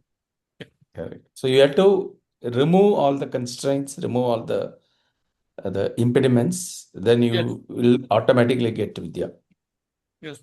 See, that is why all these yama, niyama are all very important. So those are the ones which are setting a stage, saying, okay, how do I start this process? How do I lessen my avidya? Or how do I increase my vidya? I know that increasing my vidya is to connect. But even before I connect, how do I connect with all this going on? So that's why we start with yama, niyama, ahimsa, satya, asteya, brahmacharya, aparigraha. We need all these 5 yamas, 5 values. And then we have to have the niyamas. Tapaha, swadhyaya, shaucha, santosha, tapaha, swadhyaya, ishvara pranidhana. All those 5 niyamas, practices. So these 10 together will make sure that you evolve. Ishvara pranidhana, Ishvara pranidhana, a very big word. surrender to the higher, surrendering to Ishvara. When you surrender to Ishvara, where is the question of wanting to know somebody loves me or not?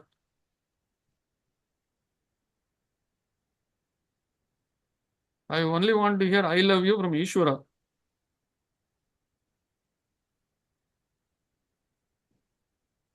So that surrender is not there. I've spoken a lot about surrender to Priya. Where is she? I don't see her. Maybe she's there.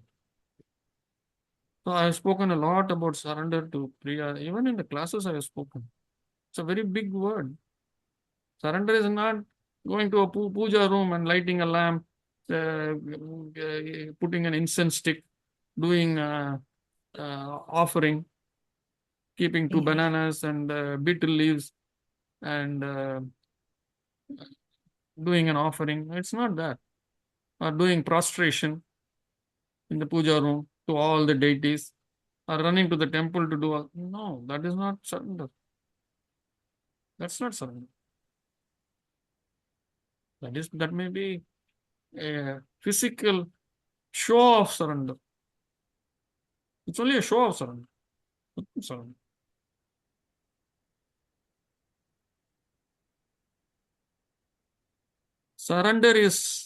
Surrender starts when you start implementing what you read and study in Patanjali Yoga Sutras. However difficult it might be. And that's why we say yama niyama. The niyama are the practices. The practices. Shaucha. Shaucha is cleanliness. When assuming even if you take physical cleanliness, having a shower every day without fail, rain or shine, snow or no snow, cleanliness. Then santosha, contentment, being contented always with what we have. Then tapaha, that is looking at our kleshas and basically samskaras and paying attention to them and burning them. Swadhyaya, that is self-study. And finally, Ishvara Pranidhana, surrender to the divine, to the higher power.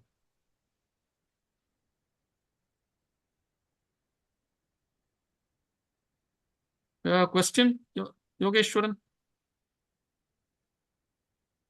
So I just got clarity, like we don't need to express love through words because that's not how it's needed to be done. And in the US, I used to hear that a lot from people near me, just as a reinforcement, and so the other person doesn't forget, and it doesn't linger. It's very short term, and it doesn't last. So that's my Because takeaway. Yogeshwar, you have to understand, words are cheap. Yeah. That's why. Oh, I okay. can say I love you. Yeah. My eyes and my body will say that I hate you. Yeah. But Because I can have a beautiful facade. Mhm. So the words don't convey. The words really don't convey what I'm thinking or what I'm feeling. Yeah. Okay, so actions See, speak louder than words, right? most of us in India, at least my generation, I know, we grew up with none of these affirmations at home. I love you affirmation. Oh, okay. Yeah. Yeah, doesn't mean My you don't love mother, each other. my mother learned this stupid thing at the age of 80. Yeah. From somewhere she picked up, and then on the phone when I speak to her, Kumar, I love you, she will say. Then I have to say I love you. If I don't say, she will say, oh, why is that you are not saying I love you? I have said I love you. So at 80 or 85, she picked this up. Where? After coming to the US or what? Not because she came here. And she had some bad company. Oh, That taught her to say, I love you. oh. His actions speak louder than words, right? Your words don't need to express everything. Your actions can, say it as well, I think. I used to, for a long time, every morning I used to sing to my mother. I normally Uh-huh. sing this on the Mother's Day. I used to Yeah. sing to my mother this song. Yeah. உயிரும் நீயே உடலும் நீயே உறவும் நீயே தாயே. I used to sing this song every day. This Uh-huh. means uirum for others who don't understand. Uirum niye means you are my life. Udalum niye means you are My my body. world. Yeah. Uravum niye means you are my relationship. Mhm. So Yeah. the song goes like, it's a very beautiful song in Tamil. So I used to Mhm. sing this song every day to her. Oh, I never said I love you. okay. And after I finish the song, she will say, Kumar, I love you. Because I've sung that song. She understood what you're trying to convey. Yeah, it felt good to hear a son Yeah. singing, correct? Yeah. Uh, she doesn't need it from me. In reality, see, am I Yeah. expecting my children to sing this to me? No, I'm not. No. But my mother needed that reaffirmation that Mm. the son who is 7,000, 8,000 miles away from her still loves her. Mhm. Oh, So okay. I used to sing this song. Almost on a daily basis, I used to sing. Oh, Yeah. nice. Even today, I sing. Mm. Who do you sing it to? My mother is no more, but I still sing this song. In the Who do you morning, sing it? when I have a shower, I say a lot of Oh, slokas. After okay. I finish all the slokas, I sing this song. You sing it to Ishvara? Hmm? You sing it for Ishvara? Or? Yeah. Okay. I start with Asatoma Sadgamaya and it goes on. Okay. It lasts for a good 15, 20 minutes. All the slokas I will chant. Uh-huh. So at the end, finally, after I finish all the slokas, then I will say this, I will sing this song. Oh, Yeah. okay. Even though my mother is not there, but she still exists as probably exists. I mean, she exists as the chitta, right? The chitta is still there. Mm-hmm. Mm. Not only for her, I sing for all the mothers. Mm. And I sing to my divine mother. Mm-hmm. Who is that? Who is the divine mother? Prakriti. Parvati. Huh? Prakriti. Not Parvati, Prakriti. Prakriti. Yeah.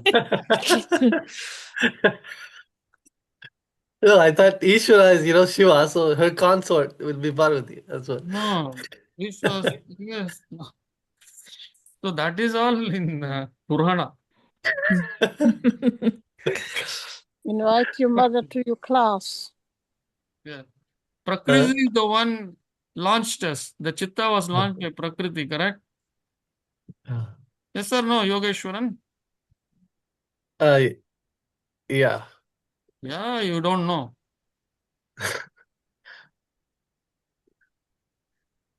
Prakriti is the one who launched all the Chittas. Okay. If all the Chittas were launched by her, we were, obviously she is the mother.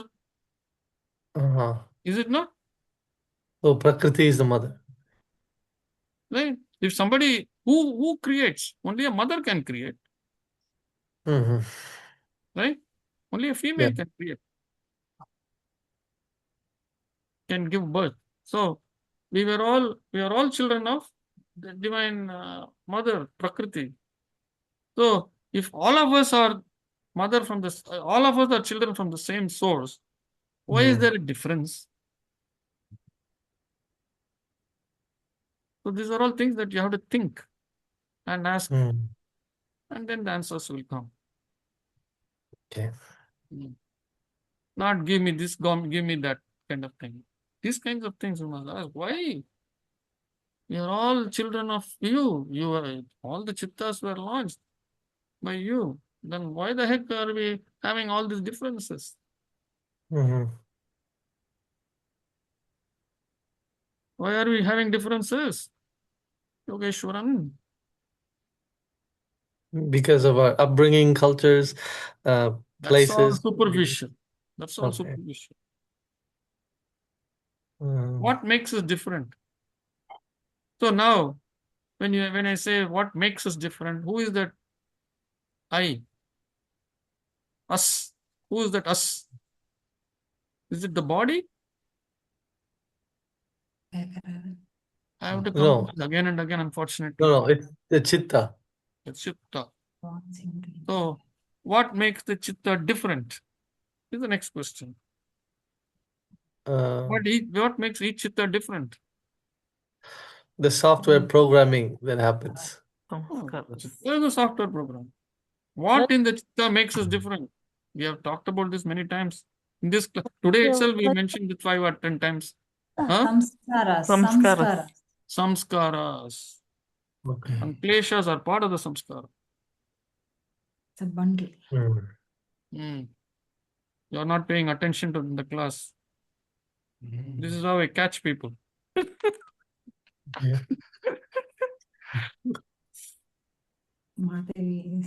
Okay, people. Thank you very much. It's 9:15, and I have an appointment at 10 o'clock. Not with Yogeshwaran, with somebody else. See you tomorrow. Thank you, sir. Namaste. Thank you. Namaste. With you Namaste. tomorrow, Yogeshwaran. With you tomorrow. Yes, yes. Thank you. Okay. Namaste, everyone. Bye. Namaste. Thank you.